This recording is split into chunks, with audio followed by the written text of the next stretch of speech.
ತಂದೆ ಬಸವೇಶ್ವರ, ಈ ಬಡತನವೆಂಬ ಕ್ರೂರ ನೌಕೆಯಲ್ಲಿ ಈ ಹೆಣ್ಣನ್ನು ಯಾಕೆ ಹುಟ್ಟಿಸಿದೀಯಾ ತಂದೆ? ಯಾಕೆ ಹುಟ್ಟಿಸಿದೀಯಾ?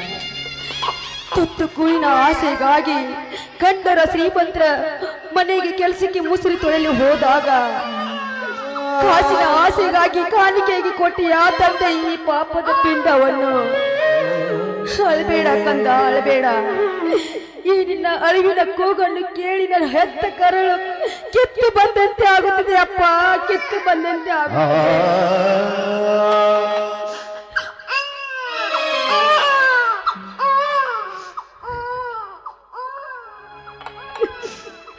ನೋಡಪ್ಪ, ಈ ಸಮಾಜದಲ್ಲಿ ನನಗೆ ಮೋಸ ಮಾಡಿ ಈ ನನ್ನ ಹೊಟ್ಟೆಯಲ್ಲಿ ಈ ಪಾಪದ ಪಿಂಡವನ್ನು ಜನಿಸಿದ ಆ ಪಾಪಿಗಳನ್ನು ನೆಟ್ಟಿಸಿರಲು ಗಂಡು ಮಗನಾಗಿ ಬಾರಪ್ಪ. ನಿನ್ನ ಜಗದೊಳಗೆ ಸಿಗದ ಜನಿಸಿದನು. ನೋಡಪ್ಪ, ಧರ್ಮವೇ ದೇವರೆಂದು ನಡೆಯುವ ಈ ಧರ್ಮವಿದ್ದನ ಕೈಯಲ್ಲಿ ಸಿಗಪ್ಪ. ನೋಡಪ್ಪ ಕಂದ, ಈ ನಿನ್ನ ಪಾಪಿಯ ತಾಯಿ ನಿನ್ನನ್ನು ಬೆಳೆಸಿದೆ, ಈ ಹಾದಿಯಲ್ಲಿ ಬಿಸಾಕಿ ಹೋಗುತ್ತಾಳಪ್ಪ. ನನ್ನನ್ನು ಕ್ಷಮಿಸು ತಂದೆ, ಕ್ಷಮಿಸು. ಬಸವೇಶ, ನಮ್ಮಂತ ಬಡವರಿಗೆ ಯಾಕಪ್ಪ ಈ ಶಿಕ್ಷೆ? ಮಗು ಕಂದ, ನಿನ್ನನ್ನು ಬಿಟ್ಟು ಹೋಗುತ್ತಾ ಇದ್ದೀನಿ ಅಪ್ಪ, ನನ್ನನ್ನು ಕ್ಷಮಿಸು. ಈ ಪಾಪಿ ತಾಯಿ ನನ್ನನ್ನು ಕ್ಷಮಿಸಪ್ಪ, ಕ್ಷಮಿಸು.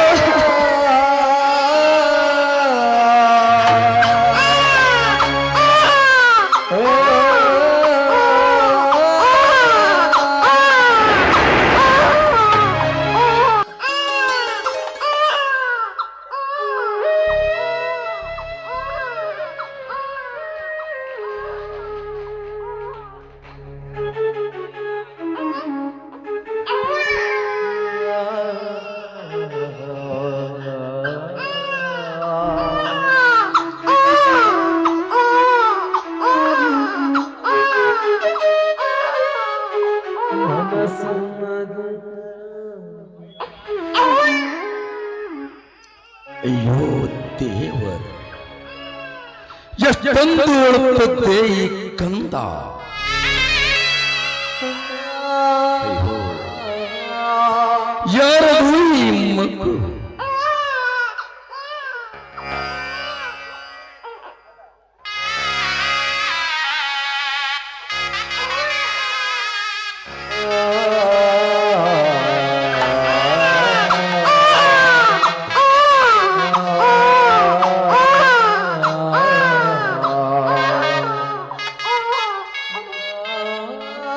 ಅಮ್ಮ, ಯಾರದು ಈ ಮಗು? ಅಮ್ಮ, ಯಾರದ್ದು? ಯಾರಿದ್ದೀರಿ?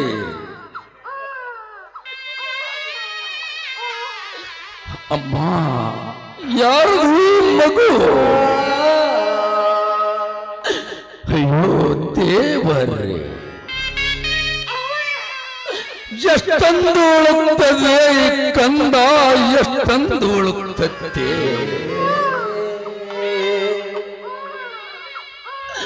ಅಳಬೇಡ ಕಂದ, ಅಳಬೇಡ. ಎಂಥ ಕಟ್ಟುಕರುದ ಇಲ್ಲದ ತಾಯಿ ಯಾವ ತಾಯಿಯಾಗಿದ್ದಳು?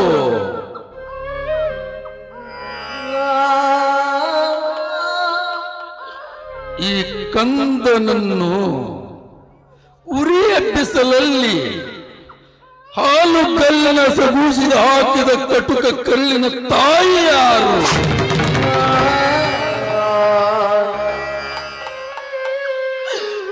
ಅಳಬೇಡಪ್ಪ,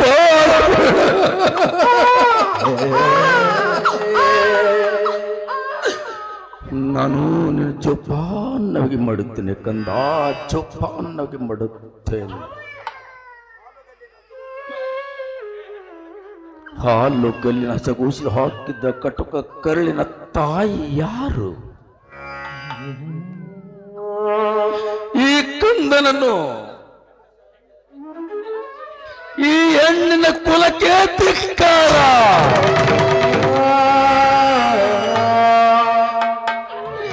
ಈ ಕಂದನನು ಎತ್ತ ಕಟುಕ ಕರುಳಿನ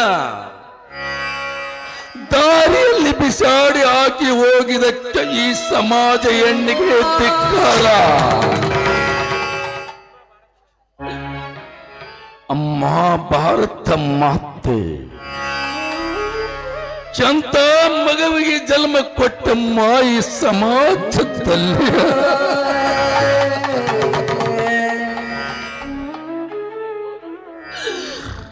ಎಷ್ಟೊಂದು ಉಳುತ್ತತ್ತೆ ಈ ಕಂದ, ಎಷ್ಟೊಂದು ಉಳುತ್ತತ್ತೆ. ಮಗನೇ ನಡಿ, ನನ್ನ ಮನೆಗೆ ಕರೆದುಕೊಂಡು ಹೋಗುತ್ತೇನೆಪ್ಪ, ಕರೆದುಕೊಂಡು ಹೋಗುತ್ತೇನೆ. ಈ ಕೆಟ್ಟ ಸಮಾಜದಲ್ಲಿ ಮೆಟ್ಟಿ ನಿಲ್ಲುವಂತ ಗಂಡ ಹುಲಿಯಾಗಿ ಮಾಡುತ್ತೇನೋ ಮಗನೇ, ಗಂಡ ಹುಲಿಯಾಗಿ ಮಾಡುತ್ತೇನೆ. ಈ ಕೆಟ್ಟ ಕರ್ಮದ ಮೂಡದಲ್ಲಿ ಮುಳುಗಿದ ನಿನ್ನ ಜನ್ಮಕ್ಕೆ ನನ್ನ ಧರ್ಮದ ತೊಟ್ಟಲಲ್ಲಿ ತೂಗಿ ದುಷ್ಟ ಸಮಾಜಕ್ಕೆ ಮೆಟ್ಟಿ ನಿಲ್ಲುವಂತಹ ಗಂಡ ಹುಲಿಯಾಗಿ ಮಾಡ್ತಾನೋ ಮಗನೇ, ಗಂಡ ಹುಲಿಯಾಗಿ ಮಾಡ್ತಾನೋ. ವೀರಕ್ಕೆ ಸಿರ್ತರವಾಗಿ ಧರ್ಮದ ಹುಲಿಯಾಗಿ ಧರ್ಮದ ದಾರಿಯಲ್ಲಿ ತಪ್ಪಿ ನಡೆದವನಿಗೆ ಶಿಕ್ಷೆ ಕೊಡುವಂತ ಹುಲಿಯಾಗಬೇಕು ಮಗನೇ, ಹುಲಿಯಾಗಬೇಕು. ಇಂದಿನಿಂದ ಈ ಶಿವಪ್ಪನ ಸಾಕು ಮಗಲ್ಲ, ಶಿವಲಿಂಗೇಶ್ವರ ಕೊಟ್ಟ ವರಪ್ಪ ವರ. ನಿನ್ನನ್ನು ಜೋಪಾನವಾಗಿ ಮಾಡುತ್ತೇನೆ ಕಂದ, ಜೋಪಾನವಾಗಿ ಮಾಡುತ್ತೇನೆ. ನಡಿಯಪ್ಪ, ನಡಿ ಹೋಗೋಣ.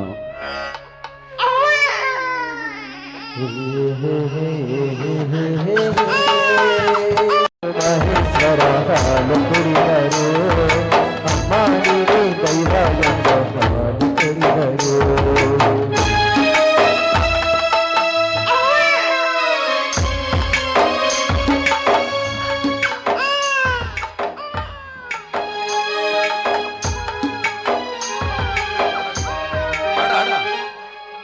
ಲಾಲಿ ಲಾಲಿ ಸುಕುಮಾರ, ಲಾಲಿ ಮುದ್ದು ಬಂಗಾರ, ಲಾಲಿ ಲಾಲಿ ಸುಕುಮಾರ, ಲಾಲಿ ಮುದ್ದು ಬಂಗಾರ, ಲಾಲಿ ಲಾಲಿ ಸುಕುಮಾರ, ಲಾಲಿ ಮುದ್ದು ಬಂಗಾರ, ಲಾಲಿ ಲಾಲಿ ಸುಕುಮಾರ, ಲಾಲಿ ಮುದ್ದು ಬಂಗಾರ.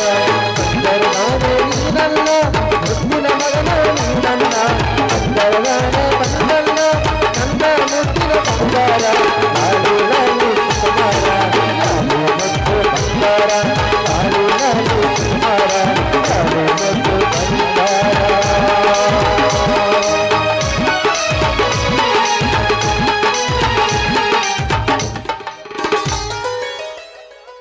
ಕಂದ, ಇಂದಿನಿಂದ ನೀನು ಬೀದಿಯಲ್ಲಿ ಸಿಕ್ಕ ಮಗ ನೀನಲ್ಲಪ್ಪ, ದೇವರ ಕೊಟ್ಟವರ ಪ್ರಸಾದ ಎಂದು ನಿನ್ನ ಜೋಪಾನವಾಗಿ ಮಾಡುತ್ತೇನೆ ಕಂದ, ಜೋಪಾನವಾಗಿ ಮಾಡುತ್ತೇನೆ.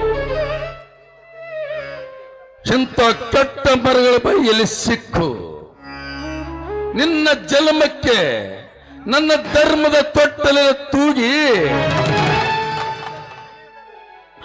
ಕಲಿಯುಗದ ರಾಮನಂದು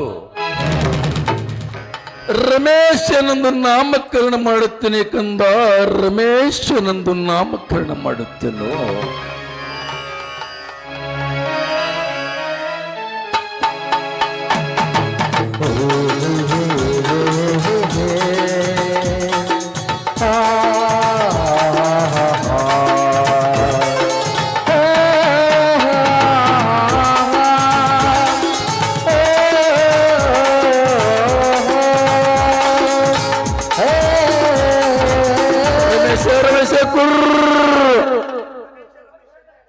ರಮೇಶ ಕುರ್ರ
ಹಾಗೂ ನನ್ನ ಅಣ್ಣಂದರ ಮೇಲೆ ಇರಲೆಂದು ನಿನಗೆ ಶರಗುಡ್ಡೆ ಬೇಡಿಕೊಳ್ಳುತ್ತೇನೆ ತಾಯಿ.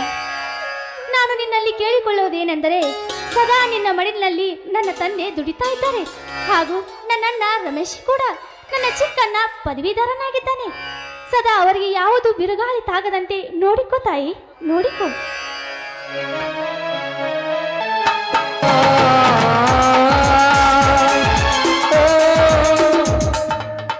ಅಮ್ಮ, ಮಗಳೇ ಸವಿತಾ, ಇನ್ನೂ ನಿನ್ನ ಪೂಜೆ ಮುಗಿದಿಲ್ಲೇನಮ್ಮ? ಹೌದಪ್ಪ, ಪೂಜೆ ಮುಗೀತು. ಬಾ ಅಪ್ಪ. ಅಪ್ಪ, ಪ್ರಸಾದ ತೆಗೆದುಕೋ.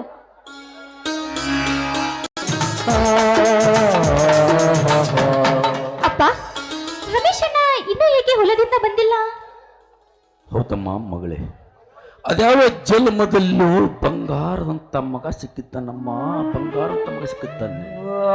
ಹೌದಪ್ಪ, ನಾವು ನಿಜವಾಗ್ಲೂ ಪುಣ್ಯವಂತರು ಅಂತ ಅಣ್ಣನನ್ನು ನಾ ಪಡೆಯಲು.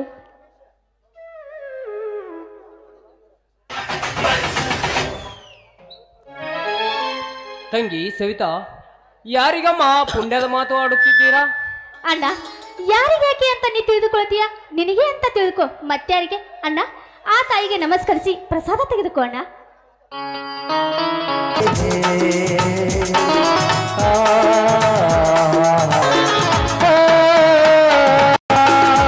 ಸುಖವಾಗಿ ಬಾಳು ತಂಗಿ.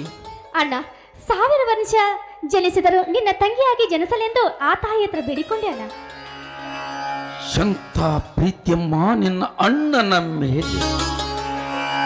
ಈ ಪ್ರೀತಿ ಸದಾ ಇರಲೆಂದು ಶಿವಪ್ಪನ ಮನೆಯಲ್ಲಿ ಸದಾ ಇರಲೆಂದು ದೇವರಲ್ಲಿ ಬೇಡಿಕೊಳ್ಳೋಣ. ಅಪ್ಪ, ಅದೆಷ್ಟು ಪ್ರೀತಿಯಪ್ಪ ಈ ಅನಾಥನ ಮೇಲೆ. ಯಾವುದೋ ಗುಡಿಯ ಮೂಲೆಯಲ್ಲಿ ಬಿಸಾಕಿದ ಕೂಸಿಗೆ ಮರಳಿ ಜನ್ಮ ಕೊಟ್ಟ ದೇವರಪ್ಪ ನೀವು. ನಿಮ್ಮ ಈ ಋಣ 1000 ಸಲ ಜನಿಸಿ ಬಂದರೂ ತೀರಿಸಲು ಸಾಲದಪ್ಪ. ರಮೇಶ, ಇನ್ನೊಂದು ಸಲ ಮಾತನಾಡಿದರೆ ನಿನ್ನ ಮೇಲೆ ಆಣೆಪ್ಪ, ಆಣೆ. ಅಪ್ಪ, ಹೌದಪ್ಪ, ಹೌದು. ಆ ತಾಯಿ ದೇವಿ ಮೇಲೆ ಆಣೆ ಮಾಡಿ ಹೇಳ್ತೀನಿ ಕೇಳಪ್ಪ. ನೀನು ನನ್ನ ಪಾಲಿನ ದೇವರು ಕಣ್ಣು, ದೇವರು. ರಕ್ತ ಸಂಬಂಧಿಲ್ಲದೆ ನೀನು ಸತೀಶನನ್ನು ಸ್ವಂತ ತಮ್ಮನಿಗಿಂತ ಹೆಚ್ಚೆಂದು ಪ್ರೀತಿಸುವನು ನೀನು. ನಿನ್ನ ಜೀವನನೇ ತ್ಯಾಗ ಮಾಡಿ ವಿದ್ಯಾದಾನ ಮಾಡಿದ ದೇವರು ಕಣು, ದೇವರು. ಅಪ್ಪ, ಅದು ನನ್ನ ಕರ್ತವ್ಯ. ಎಲ್ಲರೂ ನೋಡುವ ಹಾಗೆ ನನ್ನ ತಮ್ಮ ದೊಡ್ಡ ಸಾಹೇಬಾಗಬೇಕು. ಅವನಿಗೆ ಎಷ್ಟೇ ಹಣ ಖರ್ಚಾದರೂ ಸರಿ, ನನ್ನ ಪ್ರಾಣ ಒತ್ತಿಟ್ಟಾದರೂ ಅವನನ್ನು ಓದಿಸುತ್ತೇನೆ. ಹಾ ಅಪ್ಪ, ಹತ್ತಿಯ ಹಣ 10,000 ಬಂದಿದೆ. ಮೊದಲು ಹೋಗಿ ಆ ಸೊಕ್ಕಿನ ಶ್ರೀಮಂತ ಧರ್ಮರಾಜನಿಗೆ ಹಣ ಕೊಟ್ಟು ನಮ್ಮ ಹೊಲದ ಒತ್ತಿ ಪತ್ರ ಇಸಿದುಕೊಂಡು ಬನ್ನಿ. ತೆಗೆದುಕೊಳ್ಳಿ ಹಣ. ಹೌದಪ್ಪ, ಹೌದು. ಈ ಹಣದಿಂದ ಶ್ರೀಮಂತರಿಗೆ ಹಣ ಮುಟ್ಟಿದರೆ ಸಾಕಪ್ಪ, ಸಾಕು. ರಮೇಶ, ದುಷ್ಟ ಶ್ರೀಮಂತರ ಸಹವಾಸ ಎಂದಿಗೂ ಮಾಡಬೇಡಪ್ಪ, ಮಾಡಬೇಡ.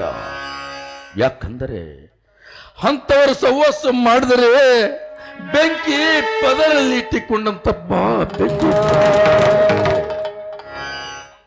ಹೌದಣ್ಣ, ಅವರು ಮೊದಲೇ ದುಷ್ಟರು. ದುಷ್ಟ ಜನರಿಂದ ದೂರ ಇರುವುದು ಒಳ್ಳೆಯದನ್ನ.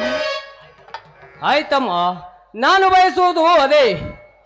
ಆ ದುಷ್ಟ ಸೂಳೆ ಮಕ್ಕಳಿಂದ ಪಡಬಾರದ ಕಷ್ಟಪಟ್ಟಿದ್ದೇವೆ. ಅದರ ಪರಿಹಾರ ಇಂದು ಬಂದಿದೆ. ಈ ಹಣ ಕೊಟ್ಟ ಮೇಲೆ ನೋಡು ಆ ಶ್ರೀಮಂತರ ಆಟವನ್ನು.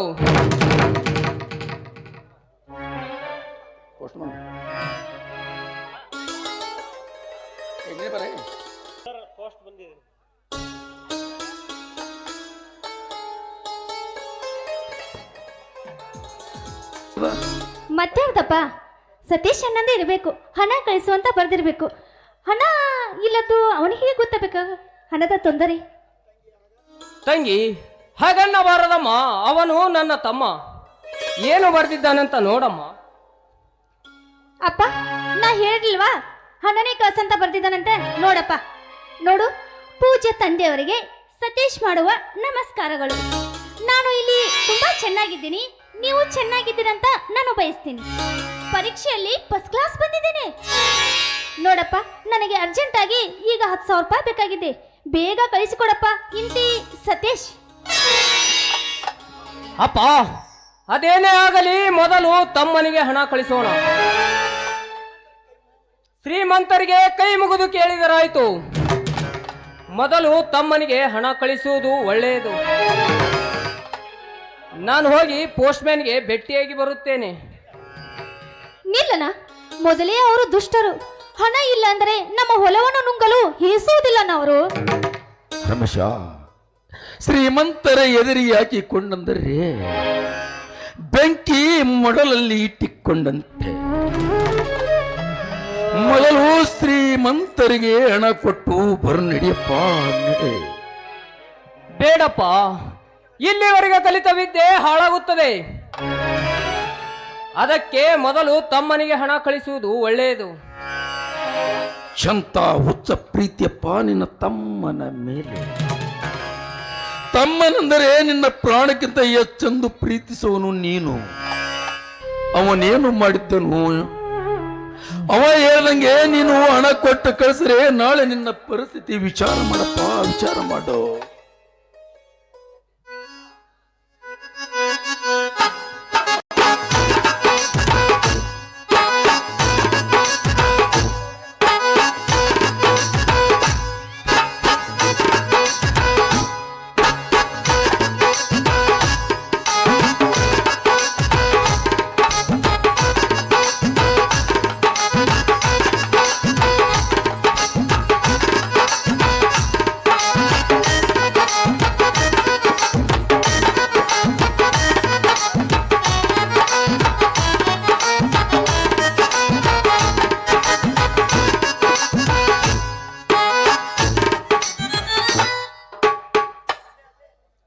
ಶಿವಪ್ಪನವ್ರ, ಏನ ಭಾಳ ವಿಚಾರ ಮಾಡಕತ್ತಂಗ ಕಾಣ್ತೀರಿ.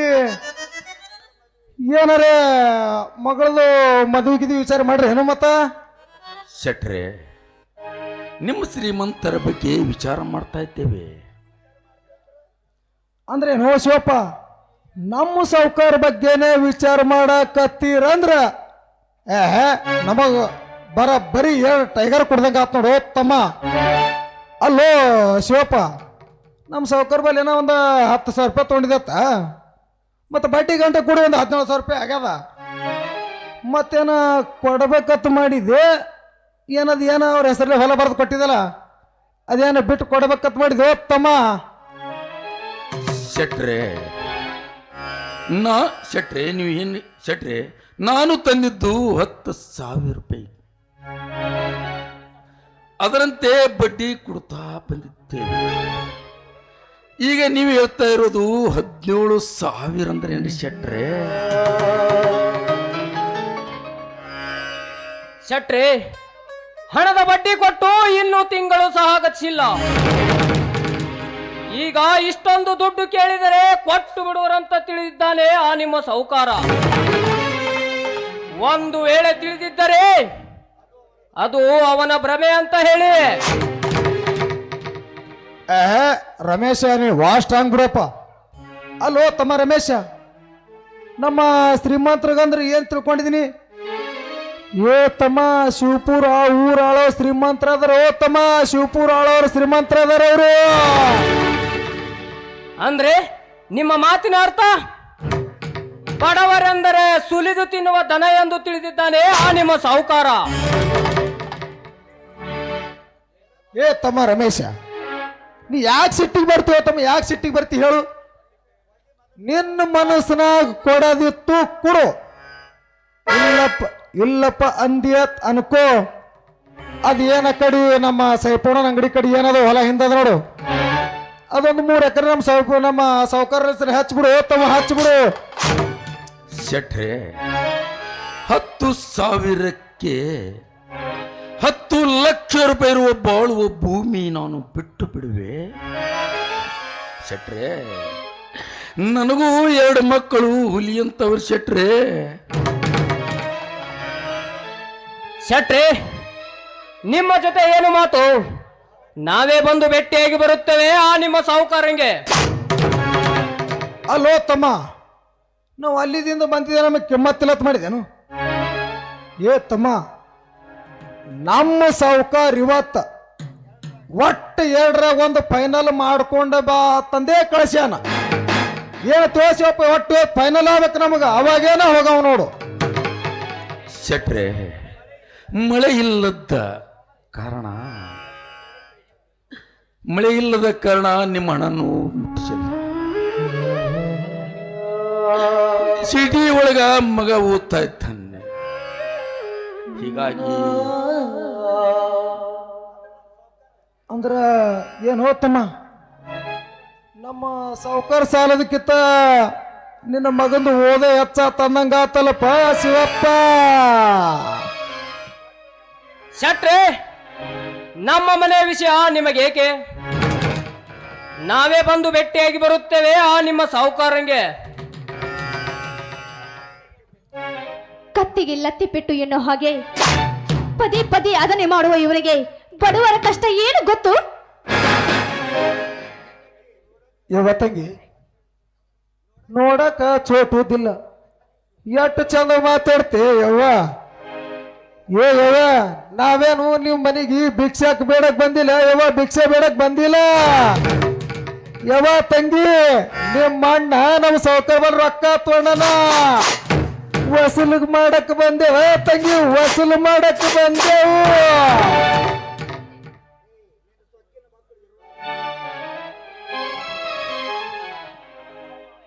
ಸೊಕ್ಕು ಬರಲು ನಾವು ಯಾವ ಶ್ರೀಮಂತರ ನಾಯಿಗಳ ಕೈ ಕೆಳಗೆ ಬೀಸುವ ಅನ್ನ ತಿಂದು ಬದುಕುತ್ತಿಲ್ಲ ಶೆಟ್ರೆ.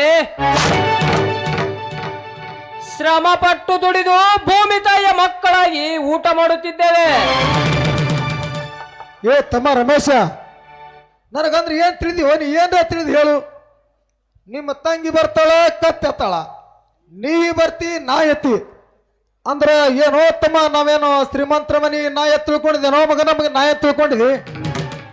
ನೋಡ್ತಮ್ಮ ಶಿವಪ್ಪ, ನನಗೆ ಈ ಮನ್ಯಾಗ ಅವಮಾನ ಆಗ್ಯದಂದ್ರ ಒಟ್ಟೆ ತಮ್ಮ ನಾ 5 ನಿಮಿಷನೂ ನಿಂದ್ರಂಗಿಲ್ಲ.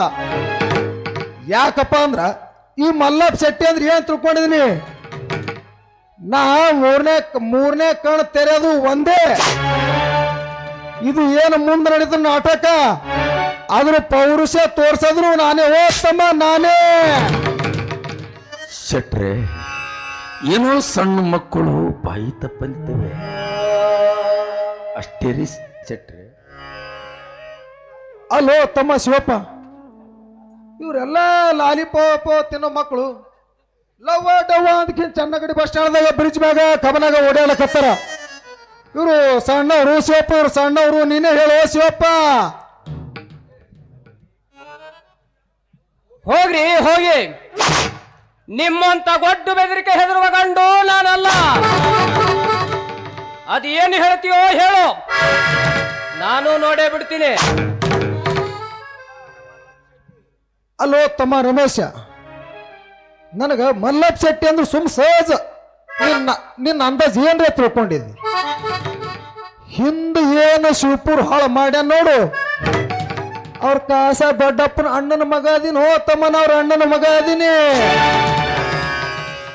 ಈ ಮಲ್ಲಪ್ಪ ಶೆಟ್ಟಿಗೆ ಎದುರು ಹಾಕೊಳ್ಳೋದು ಒಂದೇ, ಮತ್ತೇನ್ ನಿಮ್ಮ ಮನೆಗೆ ಬೆಂಕಿ ಹತ್ತು ನೋಡ್ತಮ್ಮ, ಎರಡೂ ಒಂದ. ತಮ್ಮ ಈ ಮಲ್ಲಪ್ಪ ಶೆಟ್ಟಿಗೆ ಎದುರು ಹಾಕೊಂಡಿದ್ದೆ ಅಂದ್ರ ತಮ್ಮ, ನಿನ್ನ ನಮ್ಮ ಸಾಹುಕಾರ ಬರ್ನ ಮಾತಾಡ್ತೀನೋ ತಮ್ಮ, ಬರ್ತೀನಿ ಬಾಯ್.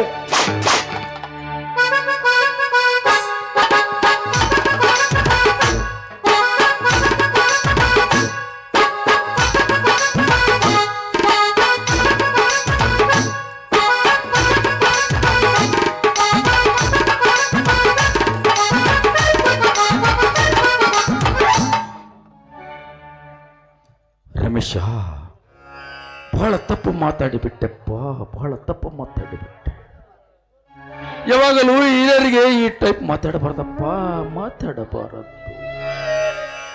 ಇನ್ನು ಮುಂದೆ ಏನು ಕಾದಿದೋ ದೇವರಿಗೆ ಗೊತ್ತಪ್ಪ, ದೇವರಿಗೆ ಗೊತ್ತು. ನಡ್ರಪ್ಪ, ಹೋಗೋಣ. ಅಪ್ಪ,